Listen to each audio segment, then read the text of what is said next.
ouvrons nos Bibles dans le livre de l'Exode.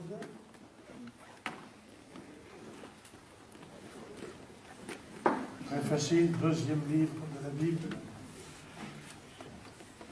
Exode au chapitre 3.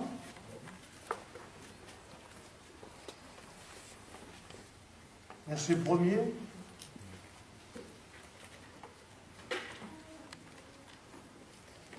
Moïse faisait paître le troupeau de Jéthro, son beau-père, sacrificateur de Madian, et il mena le troupeau derrière le désert et vint à la montagne de Dieu à Horeb. L'ange de l'Éternel lui apparut dans une flamme de feu au milieu d'un buisson. Moïse regarda, et voici le buisson était tout en feu, et le buisson ne se consumait point. Moïse dit, je veux me détourner pour voir quelle est cette grande vision et pourquoi le buisson ne se consume point. L'Éternel vit qu'il se détournait pour voir, et Dieu l'appela du milieu du buisson et dit, Moïse, Moïse, et il répondit, me voici. Dieu dit, n'approche pas d'ici, ôte tes souliers de tes pieds, car le lieu sur lequel tu te tiens est une terre sainte. Et il ajouta, je suis le Dieu de ton père, le Dieu d'Abraham, le Dieu d'Isaac, le Dieu de Jacob. Moïse se cacha le visage, car il craignait de regarder Dieu. L'Éternel dit, j'ai vu la souffrance de mon peuple qui est en Égypte. J'ai entendu les cris que lui font pousser ses oppresseurs, car je connais ses douleurs. Je suis descendu pour le délivrer de la main des Égyptiens et pour le faire monter dans ce pays, dans un bon et vaste pays, dans un pays où coule le lait et le miel, dans les lieux qu'habitent les Cananéens, les Essiens, les Amoréens, les Phérésiens, les Éviens et les Jébusiens. Voici, les cris de l'Israël sont venus jusqu'à moi. J'ai vu l'oppression que leur font souffrir les Égyptiens. Maintenant, va, je t'enverrai auprès de Pharaon, et tu feras sortir d'Égypte mon peuple, les enfants d'Israël. Moïse dit à Dieu, mais qui suis-je pour aller vers Pharaon et pour faire sortir d'Égypte les enfants d'Israël? Dieu dit, je serai avec toi. Et ceci sera pour toi le signe que c'est moi qui t'envoie quand tu auras fait sortir d'Égypte le peuple. Vous servirez Dieu sur cette montagne. Amen. Amen. Ce matin, quand j'ai entendu notre pasteur prêcher et parler de Moïse, il ne savait pas du tout ce que j'allais vous dire cet après-midi. Je me suis dit vraiment, il faut que cette journée soit sous l'empreinte de Moïse, parce que c'est de lui que je vais vous parler cet après-midi. Un homme de Dieu extraordinaire. Nombreux sont ces gens qui prédisent l'avenir, qui font parler les morts, qui évoquent les esprits des morts en faisant tourner les tables. Ça s'appelle la nécromancie ou alors le spiritisme. Nombreux sont ceux qui lisent l'avenir dans le mar de café. Alors depuis quelque temps, ils sont vraiment mal à l'aise parce que maintenant, tout est à des petites dosettes. On ne voit plus le mar de café. Mais un jour, lorsque nous étions sur Lyon, ma femme et moi, on nous a servi un café turc. Alors, je ne sais pas si vous savez ce que c'est. Il ne faut surtout pas le tourner. J'ai un de mes collègues qui, lui, a demandé un sucre qui a tourné, et il a bu, je ne vous dis pas après. Et moi, j'ai vu matin, j'ai regardé quand même qu'il faut vraiment être doué pour voir l'avenir dans une heure de café. Hein. Et puis ces gens qui lisent dans les lignes de la main. Vous savez, un jour, je faisais des commissions avec ma femme, on marchait, et puis il y a une dame qui est venue droit vers moi. Elle m'a tendu la main, alors j'ai cru qu'elle voulait me dire bonjour. Voilà, alors, elle a pris ma main, elle l'a tournée. Ah, j'ai regardé, moi, oh, vous avez un avenir tout tracé. J'ai dit oui, merci, je sais. Ah, et puis bon, elle est partie. Hein. Ah, ouais. Puis vous avez alors tous ces magiciens, pas ceux qu'on voit à la télé, ça c'est du... Hein, c'est du théâtre, ça, c'est tout arrangé, ce sont des trucs, mais les magiciens, ceux qui vraiment trafiquent avec les puissances occultes, et voyez-vous, c'est fou, l'argent qui se perd comme ça, des millions d'euros. à faire perdre les cheveux de notre ministre des Finances. Déjà, il n'en a pas beaucoup. Il voit tout cet argent là, qui s'évapore, qui lui passe sous le nez. Voyez-vous, il y a énormément de gens qui se laissent séduire et qui tombent dans des travers pervers et coûteux et deviennent de véritables esclaves de ces pratiques diaboliques et mensongères. Vous dire que ces gens-là ne sont pas animés de l'Esprit de Dieu, bien au contraire. Ils trafiquent avec la puissance du diable. Et voyez-vous ce que Jésus a dit de Satan, c'est le menteur et il ment dès le commencement. Donc de lui, on ne peut pas s'attendre à la vérité. Et tous ceux qui se laissent entraîner dans ces dérives-là, eh bien, sont marqués, qu'on le veuille pas, sont marqués du sceau de Dieu. En 45 ans de service de Dieu, j'ai rencontré énormément de gens qui étaient atteints de dépression nerveuse. Et systématiquement, je leur posais la question, est-ce qu'un jour vous avez consulté ce genre de gens? Et la plupart du temps, ils m'ont répondu que oui. Vous savez, quand on s'expose au soleil, automatiquement, notre peau rougit, elle brunit.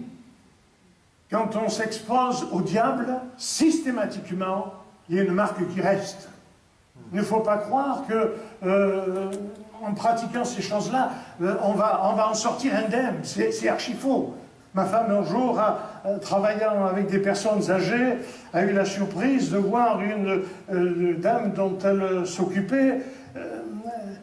Elle lui a demandé d'aller l'amener quelque part. Au départ, elle n'a rien dit. Elle ne savait pas, mon épouse, où elle allait. Et puis, en route, quand même, ça l'a taraudée. Et puis, elle dit, mais où est-ce que je vais vous amener? Elle m'a dit, chez mon guérisseur. Ah, elle a failli freiner, hein. Elle dit, mais vous savez, c'est pas bien. Oh, j'en suis très content de mon guérisseur, ça fait 30 ans que j'y vais. Elle ne se rendait pas compte, cette femme, de ce qu'elle disait. Ah, elle était contente de son guérisseur, mais ça faisait 30 ans qu'elle avait besoin d'être guérie. Hein. Vous savez, ce n'est pas sans raison que Dieu a demandé à son peuple de ne pas consulter ce genre de gens. Ce n'est pas pour les frustrer ou les priver de quelque chose, mais c'est pour les préserver. Préserver. D'ailleurs, Dieu a dit qu'on ne trouve chez toi personne qui fasse passer son fils ou sa fille par le feu, personne qui exerce le métier de devin, d'astrologue, d'augure ou de magicien. Et en demandant cela, c'était pour protéger son peuple de toute intrusion, de toute mauvaise pensée, de toute influence de la puissance du diable. Nous avons vu dans le texte que Moïse a été interpellé par ce buisson qui s'est enflammé. Il faut dire que dans le désert, c'était chose courante, que sous l'action du soleil, eh bien, les brindilles s'enflamment, les buissons s'enflamment, et Moïse, lui, n'a pas été surpris outre mesure. Par contre, ce qui l'a surpris, c'est que ce buisson était en flamme, mais qu'il ne se consumait pas. Pour lui, le problème était là. Alors, voyant cela, eh bien, il s'est approché pour voir ce qu'était ce phénomène-là, et Dieu lui a parlé. Et j'ai retenu, bien sûr, cette parole de Dieu à Moïse. J'ai vu la souffrance de mon peuple qui est en Égypte. J'ai entendu les cris que lui font pousser ses oppresseurs, car je connais ses douleurs. Je suis descendu pour le délivrer de la main des Égyptiens et pour le faire monter vers ce pays, dans un bon et vaste pays où coule le lait et le miel. Je voudrais vous dire que, de la même manière que Dieu a envoyé Moïse en Égypte pour faire sortir son peuple de ce pays où il était esclave, de la même manière, Dieu nous a envoyé son Fils pour nous délivrer de l'esclavage du péché. Il y a là, dans cette intervention de Dieu et celle de Moïse, il y a là une image qu'il faut faire ressortir. La Bible nous parle de l'Égypte comme étant toujours l'image de notre monde, avec cet esclavage des gens, avec toutes sortes d'addictions, des gens qui se croient libres mais qui en réalité sont de véritables esclaves Des gens qui pensent faire de leur vie ce qu'ils veulent, alors qu'en réalité, ils ne sont pas capables de faire de leur vie ce qu'ils veulent. Ils sont devenus de véritables marionnettes, et le pire du pire, c'est qu'ils ne s'en rendent même pas compte. Si nous n'avons pas Dieu pour maître, nous avons un autre maître qui, lui, ne nous a pas demandé l'autorisation de nous dominer, mais qui s'est autorisé, lui, d'office, à dominer sur notre vie et à nous pousser à vivre une vie qui n'est vraiment pas belle à vivre. Je bénis Dieu pour le message de l'Évangile qui transforme les vies. Et quand j'ai entendu notre frère tout à l'heure, de voir ce que Dieu est capable de faire, et nous aurions pu interroger plusieurs parmi nous, et vous auriez été étonnés de voir ce que Dieu est capable de faire. Je voudrais dire, nous n'avons pas un petit Dieu, nous avons un grand Dieu. Amen. À Dieu, tout est possible. À Dieu, tout est possible. Amen. Un tout petit amen. À Dieu, tout est possible. Amen. Ça va mieux comme ça. Je me sens plus en confiance. Voilà.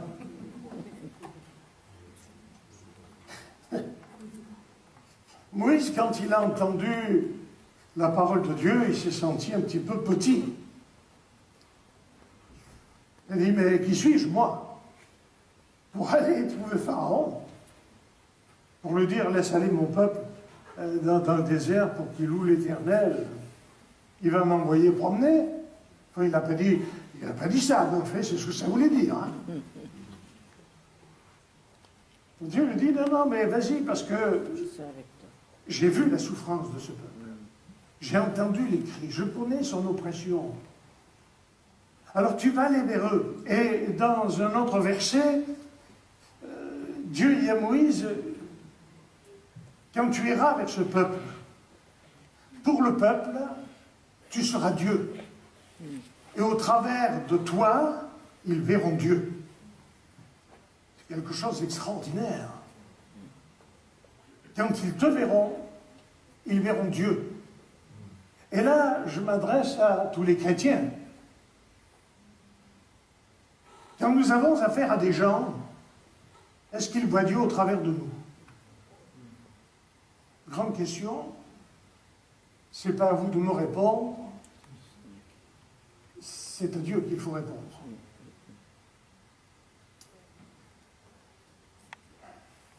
Alors Moïse, bon, même s'il ne voulait pas, il y est allé quand même.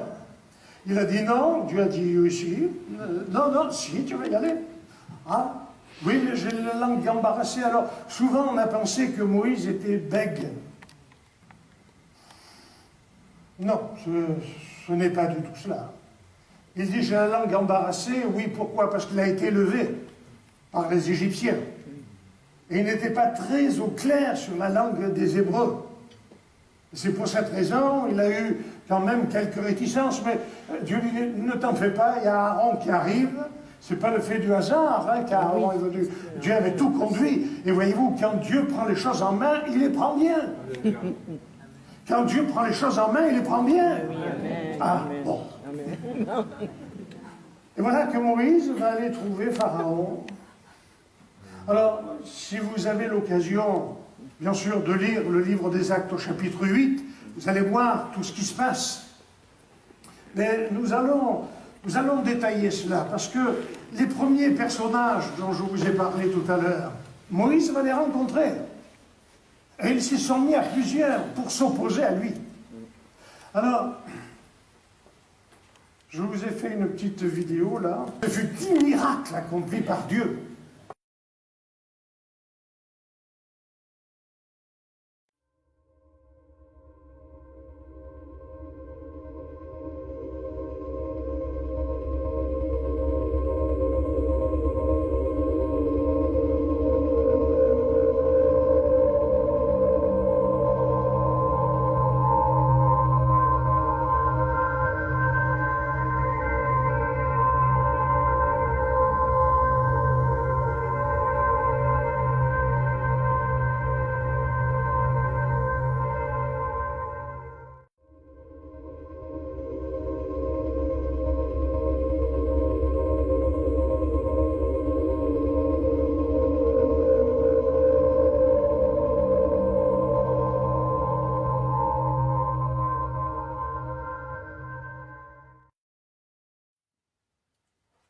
résultat. Alors, si ça ne s'appelle pas une défaite cuisante, ça s'appelle comment?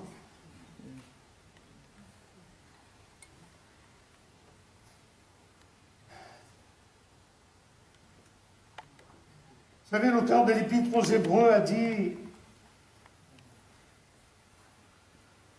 c'est une chose terrible que de tomber entre les mains du Dieu puissant. C'est une chose terrible. Alors, le doigt de Dieu, je ne le vois pas seulement là. Je peux éteindre maintenant, c'est bon. Je ne le vois pas seulement là. Le doigt de Dieu, je le vois lorsque le peuple est sorti d'Égypte et que Dieu a séparé la mer en deux.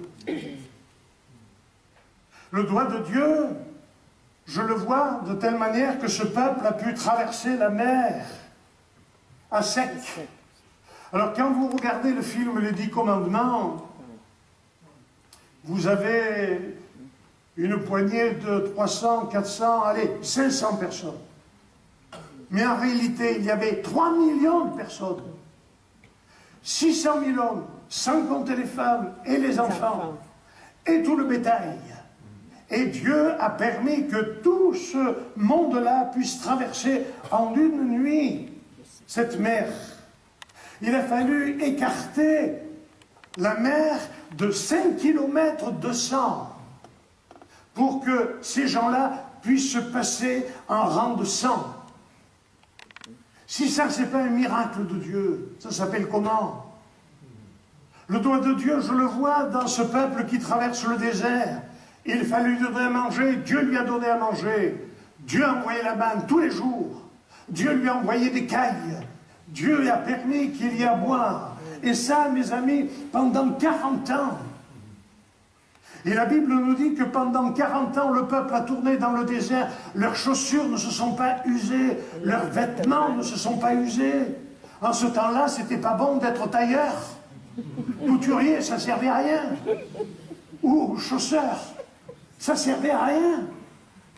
Dieu prenait soin de son peuple. Le doigt de Dieu se manifestait au travers de ce peuple-là. Sa gloire se manifestait. Et puis le doigt de Dieu, je le vois à travers de tous les prophètes qui de tous les temps se sont adressés à ce peuple-là pour rappeler que le Messie allait venir. Et Dieu s'est servi de ces prophètes-là pour ramener le peuple vers Dieu, le cœur du peuple vers Dieu. Et puis le doigt de Dieu, je le vois à la crèche, cette fameuse nuit de Noël, où dans l'indifférence la plus totale du monde entier, un petit enfant est né. Rien de plus humble qu'un petit enfant. Avec Marie et Joseph. Marie était informée, Joseph était informé. C'était le doigt de Dieu qui rappelait ce qui avait été dit des siècles auparavant dans le jardin d'Éden. Alors que Satan était arrivé à tromper Adam et Ève, à les pousser dans le péché, Dieu est intervenu et Dieu a dit à Satan: de la postérité de la femme naîtra quelqu'un qui te combattra. Toi, tu lui blesseras le talon, mais lui, il t'écrasera la tête. Lui, il t'anéantira. Lui, il ôtera tous tes pouvoirs. Et là, eh bien, dans cette nuit de Noël, eh bien, Dieu concrétisait cette parole, preuve que Dieu veille sur sa parole pour l'accomplir. Il l'accomplit en son temps. Jamais Dieu n'est en avance, jamais Dieu n'est en retard, mais au temps marqué par Dieu, les promesses de Dieu s'accomplissent les unes après les autres. Le doigt de Dieu, je le vois dans Jean-Baptiste, qui affirme devant tout le monde: voici l'agneau de Dieu qui ôte le péché du monde. Et cette parole est confirmée par Dieu lui-même. Celui-ci est mon fils bien-aimé, en qui j'ai mis toute mon affection. Jésus est le doigt de Dieu pour sa génération, mais il est aussi le doigt de Dieu pour notre génération, parce qu'il est éternellement le même, et comme le dit si bien l'auteur de l'Épître aux Hébreux, Jésus-Christ le même hier, aujourd'hui et éternellement. Le doigt de Dieu en Jésus-Christ, je le vois alors qu'il va de village en village, de ville en ville, pour prêcher la bonne nouvelle. Il est écrit, Jésus allait de ville en ville, de village en village, prêchant et annonçant la bonne nouvelle du royaume de Dieu. Le doigt de Dieu, je le vois en Jésus qui dénonce le péché, qui affirme que Dieu est le péché, mais qu'il aime le pécheur. Le doigt de Dieu, je le vois également guérissant les malades et les infirmes. La Bible nous dit que Jésus parcourait toute la Galilée enseignant dans les synagogues, prêchant la bonne nouvelle du royaume et guérissant toute maladie et toute infirmité. Vous pouvez lire les évangiles, aller à la rencontre de Jésus. Vous n'entendrez jamais Jésus dire à quelqu'un qui s'approche, tu sais, c'est bête pour toi, je peux guérir toutes sortes de maladies sauf la tienne. Non, non, non, non. Il y a toute maladie et toute infirmité. Et cette parole est encore pour nous aujourd'hui. Le doigt de Dieu, je le vois lorsque Jésus se présente devant les gens qui sont tenus par les puissants diaboliques, les gens qui sont possédés, des gens qui ne se maîtrisent plus eux-mêmes. Et aujourd'hui encore, il y a des gens qui sont tenus par la puissance du diable, ces gens qui sont possédés d'esprits impurs et qui agissent contre nature. Je me souviens, lorsque le bureau était encore là-bas, oh, je vous parle ça, dans une autre vie, comme dit, non, non, non, non. Hein, il y a combien, 20 ans, oui, 20 ans, un petit bureau, et nous étions 2 pasteurs là-bas, et nous recevions une femme qui était tourmentée. On lui a parlé de Jésus, et quand j'ai prononcé le nom de Jésus, elle est allée droit sur le bureau, elle avait un ciseau à la main, elle est venue vers moi pour me planter le ciseau. C'était pas elle, c'était le démon qui était en elle, qui agissait de cette manière-là. Bon, je vous rassure, je me suis écarté, le ciseau est passé juste à côté. Mais aujourd'hui, vous avez ces gens. Tout à l'heure, notre frère, il s'est trompé, il a dit un asile alors que c'était une maison de repos. Mais si vous allez dans les asiles psychiatriques, vous allez voir ces gens-là tenus par la puissance du diable, pour lesquels on ne peut absolument rien faire. Ce ne sont pas des pilules, ce ne sont pas des gélules, ce ne sont pas des piqûres, pas du tout.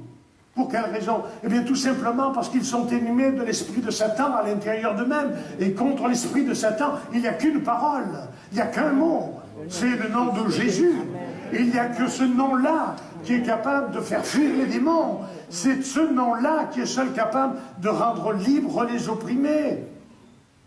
Le doigt de Dieu, je le vois avec les enfants. La foule était là, et les enfants étaient là aussi. Je me souviens, lorsque nous sommes allés plusieurs fois en Afrique, avec mon épouse, on prêchait l'évangile, il y avait des milliers de gens, mais il y avait toutes les petites têtes là qui étaient là, hein, qui venaient, c'était formidable. Et je me suis transposé au temps de Jésus, il devait en être de même. Même à un moment donné, les mamans ont apporté les enfants à Jésus et les disciples les ont repoussés. Non, non, non, non, laissez-le tranquille. Et Jésus a dit, mais non, mais non.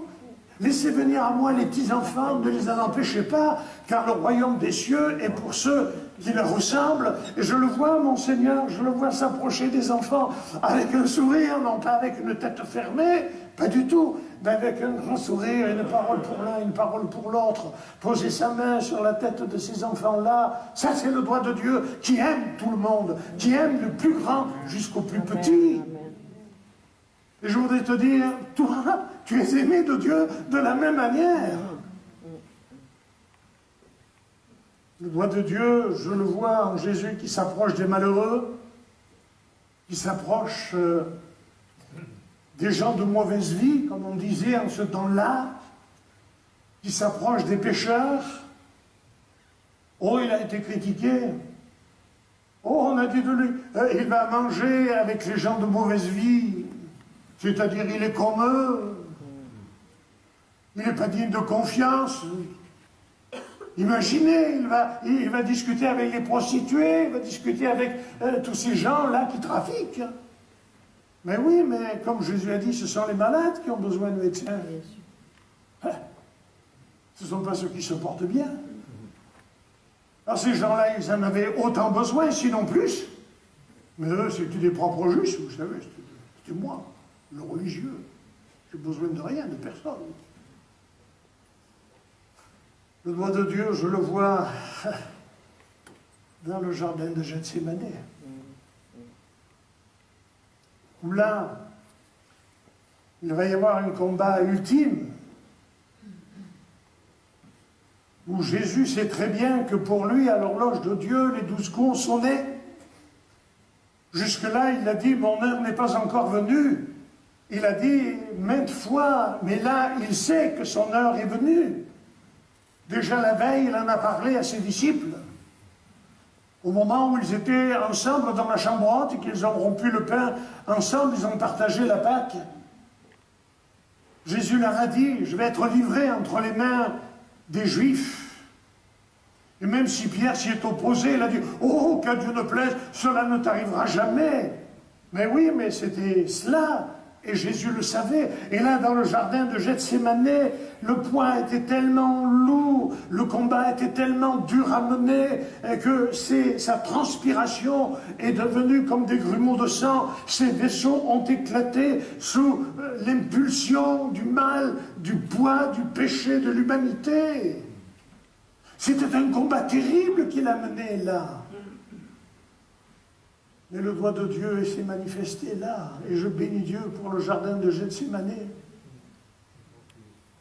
Parce que ce combat-là, ce n'est pas le diable qui l'a gagné, c'est Jésus. Amen. Et le doigt de Dieu, je le vois à la croix, je le vois sur le mont Golgotha, où la croix a été dressée.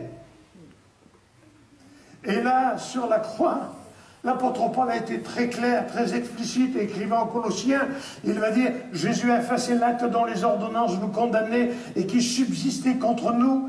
Il a éliminé en le clouant à la croix, il a dépouillé les dominations, les autorités, les a livrées publiquement en spectacle, en triomphant d'elles à la croix. Rappel de ce qui a été dit dans le jardin de Gethsémane. Ah là, il a eu le talent de blesser, certes, il a été blessé, et très durement, il a été dans la souffrance, mais là il a remporté non pas une victoire, il a remporté un triomphe. On parle souvent de la victoire de la croix, moi je parle du triomphe de la croix, où là, non seulement il a dévoilé les œuvres du diable, mais il les a combattues et il les a vaincus. Il a déchiré l'acte d'accusation de telle manière que maintenant nous avons, grâce à Jésus-Christ, le doigt de Dieu pour nous, nous avons une libre entrée dans le sanctuaire. La preuve, c'est que quand Christ a dit, Père, je remets mon esprit entre tes mains, tout est accompli dans le temple à Jérusalem. Il s'est passé quelque chose d'extraordinaire. Jusque-là, il y avait un rideau qui séparait le lieu saint où les gens pouvaient entrer, tout au moins les gens qui servaient l'Éternel, et puis le lieu très saint, là où le souverain sacrificateur était seul autorisé à entrer. Mais à partir de ce moment-là, au moment où Jésus a prononcé cette parole, le voile du temple s'est déchiré, non pas de bas en haut, mais de haut en bas, prouvant que dans cette affaire, l'homme n'y est pour rien, mais que c'est Dieu lui-même qui a déchiré le voile et qui a donné une libre entrée dans le sanctuaire. Que Dieu soit béni. C'est pour cette raison qu'aujourd'hui nous pouvons librement nous approcher de Dieu, nous pouvons lui parler en sachant qu'il nous entend. Et la Bible affirme que l'oreille de Dieu n'est pas trop dure pour entendre et son bras n'est pas trop court pour répondre. Amen. Amen. Vous allez me dire, vous allez vous arrêter là. Oh que non. Oh que non, parce que le doigt de Dieu, je le vois encore le troisième jour. Il est ressuscité. Troisième jour où la pierre du tombeau a été roulée. Il restait encore un ennemi à vaincre. C'était la mort. Et la Bible nous dit que Jésus a vaincu la mort. Que Dieu soit béni. Il est ressuscité. Et voyez-vous, la Bible me dit que sa résurrection affirme que moi aussi, je pourrais ressusciter si je l'accepte et si je lui reste fidèle. Sa résurrection m'assure la mienne. Imaginez que Jésus ne soit pas ressuscité. Nous aurions affaire au plus grand des menteurs que la terre ait connu. Il a dit lui-même, je ressusciterai. Il a dit, détruisez ce temple, détruisez mon corps, mais au troisième jour, je le reconstruirai. Imaginez que Jésus ne soit pas ressuscité. Que de déception, que de déception.